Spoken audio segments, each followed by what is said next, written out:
መጀመሪያ ቪዲዮ ሲጀመር ምን ብላ ነው የምትጀምረው? እኔ ቤት ስም እንዲነሳ አንፈልግም። ሰውየው የሐራም ገንዘብ ሲበላ አንድ ጉርሻ የሐራም ገንዘብ ከበላ 40 ቀን አላህ ዱዓውን አይቀበለውም ነው። የ9 ዓመቱን ታዳጊ መሐመድ ቃሲምን መስጊድ የት እንደሚገኝ አሳየን በማለት ሁለቱ ግለሰቦች እገታ ይፈጽሙበታል።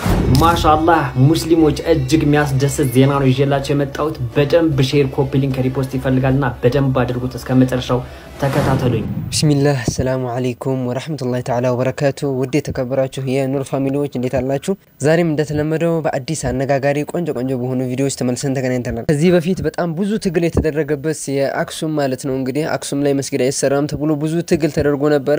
ፕራይም ሚኒስተሩም እንግዲህ ዶክተር አብይ እንደመጡ አካባቢ ሙስሊሙ ማህበረሰብ ሲያነሳቸው ከነበሩ ጥያቄዎች መካከል አንዱና ትልቁ ጉዳይ በአክሱም እንግዲህ መስጊድ መስራትና ሙስሊሞች ደግሞ የመቃብር ስፍራ የማግኘት ጥያቄ ነበር። ለሱ እንግዲህ ዲኑ አሊ በጣም ትልቅ እንቅስቃሴ ያደረገ ነው ያለው። እሱን ቪዲዮ እንመለከታለን። ሰሞኑን ዩቲዩብንም ቲክቶክንም የተቆጣጠረው እንግዲህ እነ አሲያና እነ ሙቢ እንግዲህ ጠብ ነበር። በጣም አሰልቺ ነበር ሐቂቃ ወላሂ በጣም ያሰለቻል። የግል ጠባቸውን በሙስሊሙ ማህበረሰብ ሽፋን በማድረግ ረዝም ሰዓት እንግዲህ ሲጨቃጨቁበት ነበር። ይበቃል። እዚህ በኋላ ግን ሙስሊሙ ማህበረሰብ በጣም ቢዚ የሚያደርገው ጉዳይ አለ። እንግዲህ ዲኑ አሊ መስጊድ ለመገንባት ላሊበላ ማለት ነው በጣም ትልቅ እንቅስቃሴ ያደረገ ነው። እሱን ገብተው ላይቭ ላይ ማገዝ ሲገባ እነሱ ግን የግል ጠባቸውን ሲጨቃጨቁ ይውላሉ። ወላሂ በጣም የሚያሳዝነው እኔ ሐቂቃ በሁለቱም ማለት ነው በጣም ነው ያዘንኩት። በነገራችሁ ላይ ቁርአን መቅራት በኦንላይን የምትፈልጉ ወንድምና እህቶች ካላችሁ በዚህ በመታዩት ቁጥር ደውላችሁ መዝገብ ትችላላችሁ። አቡ አሚራን ጨምሮ እንግዲህ ብዙ ወንድሞቻችን ማስጠንቀቂያ ጭምር ሰጥተዋቸዋል። ሙስሊሙ ማህበረሰብ በሚከፋፍል መንገድ እንደዚህ አይነት የግል ጠባቸውን ወደ ሙስሊሙ ማህበረሰብ ጫንቃ አታምጡ ብለው እንግዲህ አስጠንቅቀዋል። ሌሎችም መረጃዎች አሉ ኢንሻአላህ ሁሉንም እንመለከታለን። አዲስ የሆናችሁ ሰዎች ቻናላችንን ላይክ ሰብስክራይብ በማድረግ ቤተሰብ መሆን ትችላላችሁ። ቀጥታ ወደ ዛሬው ቪዲዮ ነው። ሰውየው የሐራም ገንዘብ ሲበላ አንድ ጉርሻ የሐራም ገንዘብ ከበላ 40 ቀን አላህ ዱዓውን አይቀበለውም ነው። አንድ ጉርሻ ነው። አንድ ጊዜ ምሳ ቁርስ እራት አይደለም። አንድ ጉርሻ ሰዓድ ኢብኑ አቢ ወቃስ የሚባለው ሰሃባ ከ10 ከጀነት ከተባሉት አንደኛው ሰሃባ ነው። ነብዩ ሰለላሁ ዐለይሂ ወሰለም 10 የጀነት የተባሉ ሰሃቦች 10 وابو بكر وعمر وعثمان وعلي وزبير وطلحه ابو عبيده عبد الرحمن وسعد بلو سعد ማለት سعد بن ابي وقاص ማለት የነብዩ ሰለላሁ ዐለይሂ ወሰለም የእናታቸው ያጎት ልጅ ነው። سعد አላህ ዱዓህን የሚቀበል ከሆነ አላህ ዱዓህን እንዲቀበል ከፈለክ የምትበላው ሐላል አድርገህ የሐራም ጉርሻ አንድ ጉርሻ ጎረተ ሰው አላህ ዱዓውን አይቀበለው። ጌታዬ ያሉ የሰዓድ የራሱን የቻለ ከራማ ነው። ጌታዬ የሰዓድን ዱዓ እንዳትመልሰው ቀስቱም እንዳይስት ዱዓውን እንዳትመልስበት ይቴ እና አንድ ሰው መጣና ሰዓድ ኢብኑ አቢ ወቃስ አጠገብ ዙበይርና አልይን ሲሳደብ አትሳደብና ይሶች ትልቅ ሰዎች ናቸው አትስደባቸው አለው። እሳደባለሁ የሁዲይ ነው እሳደባለሁ አለ። ከዛ ዱዓ አረግብሃለሁ ሲለው አረ ነብይ ነህ እንደ ብሎ ሲያሾመበት ጌታዬ ብሎ ሁለት እጁን ወደ ሰማይ ሲዘረጋ ግመሊቱ ቄብ ግመልናት መጣችና እላዩ ላይ መጣችና ቁጭ አለች። መስሎ ሩሁ ሲወጣ ከላዩ ላይ ተነሳቸው ሁሉ። ስለዚህ ዱዓህን አላህ እንዲቀበል ከፈለክ የምትበላውን ሐላል አድርግ። አላህን ጠብቀው አላህ ይጠብቀሃል። አላህን ፈልገው ከፊት ለፊት ታገኘዋለህ። ለአላህ ይሆናል ነብዩ ሰለላሁ ዐለይሂ ወሰለም። ስለዚህ አዱንያ ላይ በሰላም መኖር ራሱ ትልቅ ነገር ነው። اللهم انت السلام ومنك السلام ብለዋል ነብዩ ሰለላሁ ዐለይሂ ወሰለም። ሱብሃንአላህ በጣም ደስ የሚል ነው። እንግዲህ ሙስሊሙ ማህበረሰብ ባገኘው አጋጣሚ ሶሻል ሚዲያ እንደ ዳዋ መጠቀሙ በጣም ደስ የሚል ነው።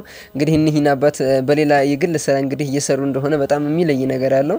ነገር ግን ደግሞ እንግዲህ ለኛ ለወንድሞቻቸው ማለት ነው ለልጆቻቸው ትንሽዬ ከዲን የሆነችን መልእክት አስተላልፈዋል ማለት ነው። ይህ በጣም የሚያስደስት ነገር ነው። እሳቸውም እንግዲህ ካስተማሩን ትልቁና ወሳኙ ቁም ነገር እንግዲህ ሰዎች በሐላል በሆነ መንገድ በላበታቸው ማደር ይኖርባቸዋል።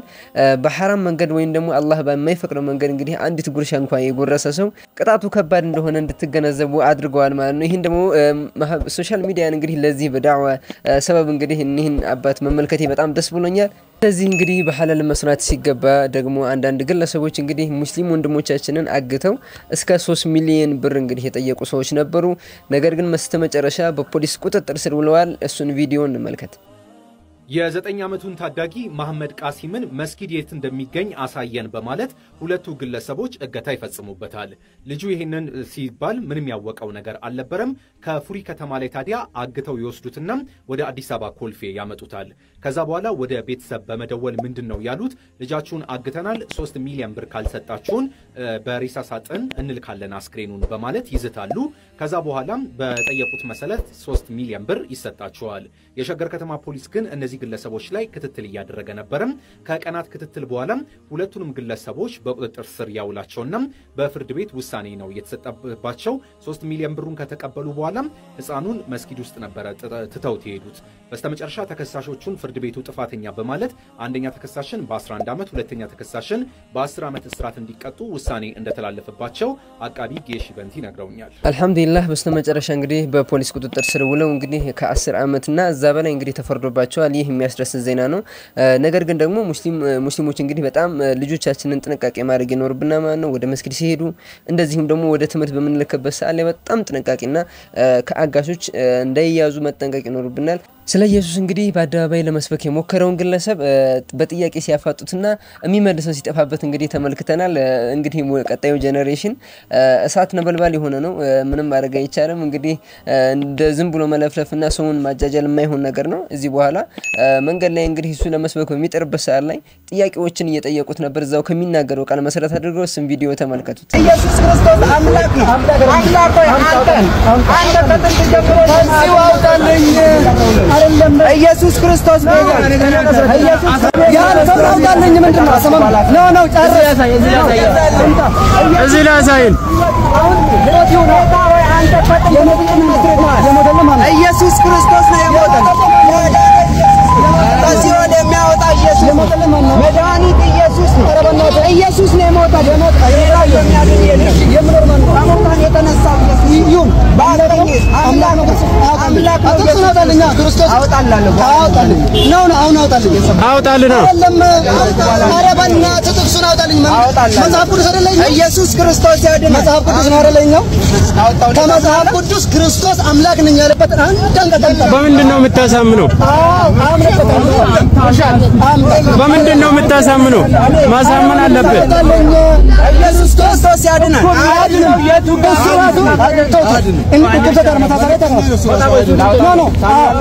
ክርስቶስ አምላክ ነኝ ያለበትን አንድ አንቀጽ ክርስቶስ አውጣ እንቀበላለንኛ ክርስቶስ አምላክ ነኝ አሁን አምላክ ነኝ ምናምን ጌታ ነው አዳኝ ጌታ ምናምን አልሰማህም ለመቀበል ያንተ አልሰማህም መቀበል ያንተ አስረዳኝ በይቶ እሺ ለምሰማው ታውት በቃ ባስ ነው ባስ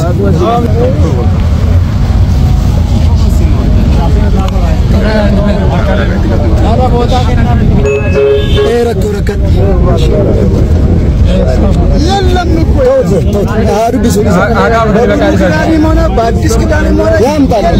አዲሱ ጄኔሬሽን የሚቀመስ አይደለም እሳት ነው። ከዚህ በፊትም አይታችኋል እንግዲህ ሐፊዝ የሆኑ እህቶቻችንን አቅርበን ነበር። እንደዚሁ ደግሞ አንድ እንግዲህ ከደቡብ አካባቢ የሆነ አንድ ወጣት እንግዲህ ወይም ደግሞ ወደ ኦሮሚያ አካባቢ የሆነ አንድ ወጣት በጣም በሚገርም ሁኔታ እንጽጽረን በልቶት ማለት ነው። በጣም አደባባይ ላይ ወጥቶ ራሱ እስከ መከራከር የደረሰ እንግዲህ ወንድማችንን ተመልክተናል። አሁን ደግሞ እንግዲህ እዚህ ላይ አደባባይ ላይ ቀርቦ ዝም ብሎ ህዝቡን የሚያደናግሩ ሰዎችን በጥያቄ ማለት ነው በማስረጃ እያፋጥጧቸው ነው ያሉት። እንግዲህ ወጣቱ ጄኔሬሽን በጣም የሚያስደስት ሁኔታ ላይ ነው ያለው።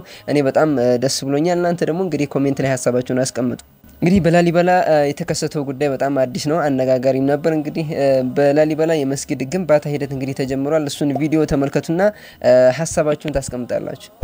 ሙስሊሞች እጅግ የሚያስደስት ዜና ነው ይዤላችሁ የመጣሁት። በደንብ ሼር ኮፒ ሊንክ ሪፖስት ይፈልጋልና በደንብ አድርጉት እስከ መጨረሻው ተከታተሉኝ። በኢትዮጵያ ውስጥ መስጂድ የሌለበት አዛን የማይደረግበት ከተማ አክሱም ነው አይደለ? ሁላችንም የምናውቀው። ከዛ በመቀጠል ደግሞ እቺ ከተማ ነች ላሊበላ ትባላለች። ከላሊበላ በአቅራቢያ የምትገኘው እጅግ በጣም ታሪካዊቷ ከተማ ጋሽና ላይ መስጂድ የመገንባት ስራ ተጀምሯል። አዛን ለማስደረግና ሙስሊሞች መስገጃ ቦታ እንዲያገኙ ትልቅ እንቅስቃሴ እየተደረገ ነው። መስጊድ መገንባቱንም ተግባራዊ ማድረግ ጀምሯል። ከላይ ቪዲዮ ላይ እንደምትመለከቱት ይህንንም እያደረገ ቦታው ድረስ ሄዶ እያስተባበረ የሚገኘው ይሄ ኢስላም ጀግና ነው። ሁላችሁም ታውቁታላችሁ። በሚዲያው ዘንድ ሙስሊሞች በተጨቆኑበት ቦታ ሁሉ እየሄደ ለሙስሊሞች ድምጽ የሚሆን ያልተነገረለት የኢስላም ጀግና ነው። አግዙት፣ አበረታቱት። እጅግ በጣም ጉልበት ይፈልጋሉ። እጅግ በጣም እገዛ ይፈልጋል። እርብርብ ሊደረግ ይገባል። በሱ አካውንት ገብታችሁ አካውንቶቹን እየለቀቀ ነው። የስራውን ሁኔታ በቪዲዮ እየለቀቀ ነውና በደንብ አግዟቸው። ይሄ ቪዲዮ አቅም ይፈልጋልና በደንብ ሼር፣ ኮፒ ሊንክ፣ ሪፖስት እያደረጋችሁ አዳርሱት። ምድር በሙሉ መስገጃችን ነው። ሁሉም ቦታ መስጊድ ይገነባል። ሁሉም ቦታ አዛን ይባልበታል። ማሻአላህ ያላችሁ ኮሜንት አስቀምጡ። በደንብ ሼር፣ ኮፒ ሊንክ፣ ሪፖስት እያደረጋችሁ አዳርሱት። ወንድማችን ዲኖ አሊ በጣም ብዙ ጠንካራ ስራዎችን ሲሰራን እናውቀዋለን። በጣም ኸይር ስራ ላይ በጣም የሚሳተፍ ወንድማችን ነው። አሁን ደግሞ እንግዲህ በጣም በሚገርም ሰርፕራይዝ ነው ተመልሶ የመጣው።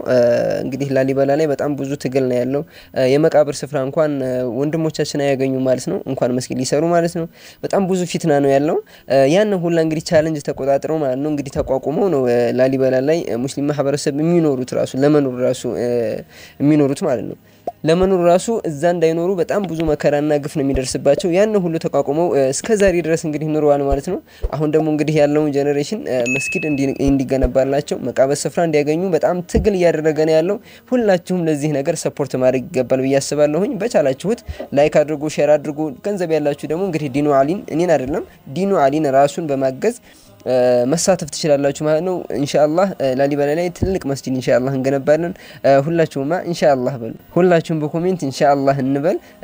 ይሳካላ፣ የሚሳካ ነገር ነው ኢንሻአላህ። እንግዲህ በቀጣይ ይሄ ዘውጁና የሚለው እንግዲህ ትሬንድ ማለት ነው ሰሞኑን በጣም መነጋገሪያ ሆኖ ነበር። እንግዲህ ይሄ እንግዲህ የግል ጠብ ሆኖ ተገንቷል ማለት ነው። በጣም በሚያሳዝን ሁኔታ አሲያና ሙቤ እንግዲህ ፊት ለፊት እንግዲህ ወጥተው መሰዳደብ ጀምረዋል። ያ ደግሞ በጣም የሚደብር ነገር ነው። እንግዲህ እሱን ቪዲዮ እንመልከት። ለመጨረሻ ጊዜ ማስጠንቀቂያ ተሰጥቷቸዋል። በዲን ሰበብ እንግዲህ የግል ጠባቸውን እንደፈለጉ የግል ጠብ ማንኛውም ሰው ሊኖር ይችላል። ነገር ግን ደግሞ በዲን ሽፋን የግል ጠባቸውን ማስከድ የለባቸውም። እናንተ ምን ትላላችሁ? በጨዋነት ኮሜንት ላይ ሐሳባችሁን አስቀምጡ። ሁላችሁም ትሰማላችሁ። እንግዲህ መጀመሪያ ቪዲዮ ስትጀምር ምን ብላ ነው የምትጀምረው? እኔ ቤት ስም እንዲነሳ አንፈልግም፣ የማንም ስም አታንስሱ፣ እኔ የምጠይቀው ይሄ ነው ትልና ጸጥ ትላለች። ከዛ በፊት ግን በስልክ ተላውላ ከነሱ ጋር ተነጋግራ እኔ እንዲላለው አንቺ በዚህ ጉዳይ ላይ ትሄጅበታለሽ። ስለሷ እኔ ትነግሩኛላችሁ? ኦኬ እኔ ካነኩኝ አነካም። በነገራችን ላይ እስከዛሬ ድረስ አንዳንድ ሰዎች የገቡ የሷን ስም ሲያነሱ ስሟን እንዳታነሱ ሐሜት ይሆንብናል እያልኩ ነበር። እኔ ኡስታዝ አይደለሁም። እኔ አንድ ቲክቶከር፣ አንድ ዩቲዩበር ነኝ። ኡስታዝ አይደለሁም። እኔ እንደሌላው ቀሪቻለሁ ተፍሲር ምናምን እያልኩኝ አይደለም። በዳም ማጨማለቅ ሰው አይደለሁም። በመውሊድ በምናምን የጨማለቅ ሰው አይደለሁም። ግን አሉኝ ያስተማሩኝ ኡስታዞች እየገባው ከነሱ መማር ኡስታዞች አሉኝ። ይሄን ነገር ተው፣ ይሄን ነገር ይቅርስሉኝ። ሰማኖ ጣን ኡስታዞቼ ናቸው፣ አከብራለሁ ብዬ ነው የምቀበለው። አልከራከርም ከኡስታዞች ጋር። ድርቅ ብዬን ከኡስታዞች ጋር አልከራከርም። ኡስታዞች ናቸው። ዒልም ከኔ በለጠ ዑለማ ካልተከበሩ ዑለማዎች ይናቃሉ። የአላህ አስማ ሲፋት እንደዚህ እየተናገረች ስንት ነገር ሰምተናል። እኔ ዝም ብያለሁ። ስለዚህ ዑለማዎች ኡስታዞች እንደነ ኡስታዝ ሰዳት ትልልቅ ኡስታዞች ሲናገሯት ነበር። እኔ ይሄን እናገር የቻልኩት እዚህ ጋር ወጥተው በተናገሩት ነገር ነው። መልስ ሰጣለሁ። ብዙ ሰዎች ደውላችሁ በዚህ ነገር ላይ እንዳትናገር ብሉኛች። ናው መናገር ያለብን ላይ መናገር አለብን። መቆም ያለበት መቆም አለበት። ይሄ ነገር ትክክል አይደለም። እህቶቻችን ይበላሹብናል፣ እህቶቻችን ይጎዱብናል።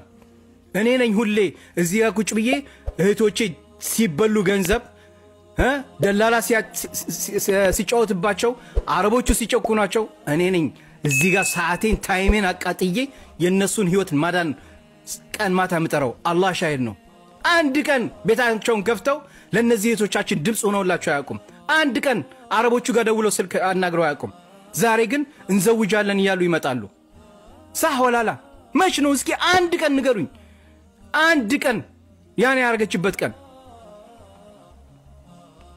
ስለዚህ እንዴ ዝም ስንል እኮ በጣም በዛ ኦቨር ሄደ ሰው እናከብራለን የሰው ልጅ ይከበራል ግን ቀይ ማስመር ማለፍ የለባትም አሁንም ቢሆን እንላለን በቪዲዮ ላይ እኔ እዚች ጋር ኡስታዞች ምናምን አስቀምጬ አላወራም ለምን ለኡስታዞች ክብር አለኝ በርካታ ከኔ ጋር ያሉ ኡስታዞች አይታችኋል ይሄ ነገር መቆም አለበት ሙስሊሙ ጠቅላላ ነው ይሄ ነገር አይሆንም ተመከረች ረፊ ተይ በሌላ ኡስታዝ በውስጥ የሚያናግሯታል መክረዋታል ግን ኖ ከኔ በላይ የለም ትክክል ነው እኔ አለው እንዴ ቁርአኑ ከሷ በላይ የሚፈስሩ የሚያውቁ ኡስታዞች ስንቴ ነው የተናገሩት ይቅር ይሄ ነገር ይቁም ግን ኖ እቀጥላለሁ እንደውም ቢሮ ከፍታለሁ በጣም ይሄ ነገር አልበዛም ያ ጀማ አልበዛም ሳሆላላ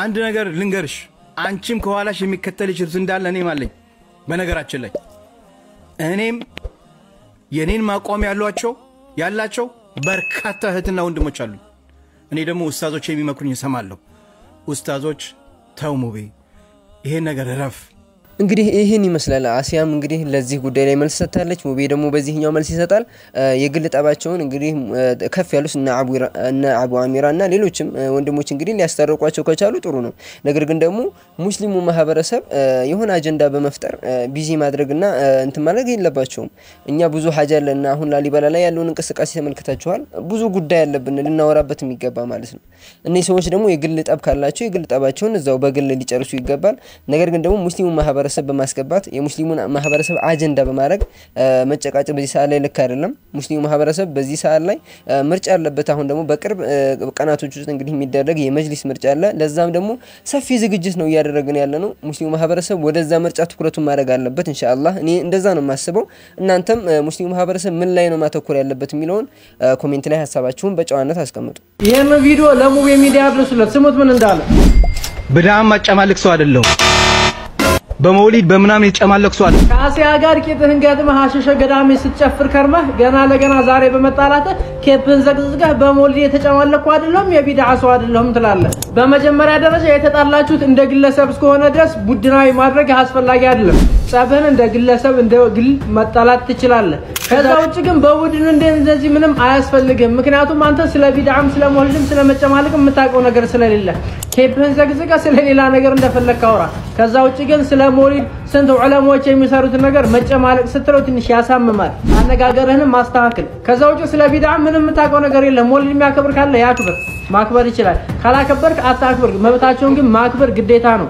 መጨማለቅ ምንም የምታውቀው ነገር ስለሌለ ማለት ነው ስለዚህ ጸብህን ግላዊ አድርግ ቡድናዊ እንዳታደርግ አድርሱለት ይሄን ይመስላል እንግዲህ ወላሂ በጣም ሶሻል ሚዲያውን በጣም አበላሽተውታል ማለት ይቻላል ሙስሊሙ ማህበረሰብ በሁለት ተከፍሎ የአሲያ ደጋፊ በዚህኛው ደግሞ የሙቤ ደጋፊ በማለት ቪዲዮ ጭምር እየሰሩ እየተሰዳደቡ ነው ያሉት እስካሁን ማንንም አልሳደብም ነገር ግን ደግሞ እናንተ እውነተኛውን ጀጅ እንድታረጉ ነው ሳቀርበ የነበረው ግን ደግሞ እንግዲህ እዚህ በላይ ልንታገሳቸው አይገባም በቃ እንግዲህ እዚህ በኋላ በቂ ነው ይሄን ያክል ለመግባባት ጥረት ካደረጉ ከዚህ በኋላ የማይግባቡ ከሆነ ነገሩን መተው ነው ያለባቸው እንጂ ሲጨቃጨቁ ዘላለማቸው መኖር ይለባቸውም ለምን ሙስሊሙ ማህበረሰብ በዚህ ጉዳይ ላይ ቢዚ ያደረጉት ነው አሁን ኢንሻአላህ በቅርቡ ምርጫ አለ ለዛ ደግሞ ኢንሻአላህ እንግዲህ ቀጣይ ቪዲዮዎቻችንን የምርጫ ጉዳዮችን ኢንሻአላህ ሙስሊሙ ማህበረሰብ የማንቃትና ምርጫው ላይ እንዴት መሳተፍ እንዳለበት ኢንሻአላህ ቪዲዮዎችን እንሰራለን የእናንተን ፍላጎት ከሆነ እንግዲህ ኮሜንት ላይ አስቀምጡልኝ ስለ ምርጫ ስለ መጅሊስ ምርጫ እንግዲህ ቪዲዮዎችን እንሰራለን ወይም ደግሞ እውቀቱ ካላችሁ ይሄ ነው ወይ ምናምን ብላችሁ ጠይቁ ኢንሻአላህ እኔም ኮሜንት ላይ እዛው መልስ እንሰጣችኋለሁ በቪዲዮም ኢንሻአላህ ምንመለስ ይሆናል እንግዲህ ለዛሬ ያስኳቸው ቪዲዮዎች እነዚህን ይመስሉ ነበር በጣም እንደወደዳችኋቸው ተስፋ አደርጋለሁ ሰላም አለይኩም ወራህመቱላሂ ወበረካቱ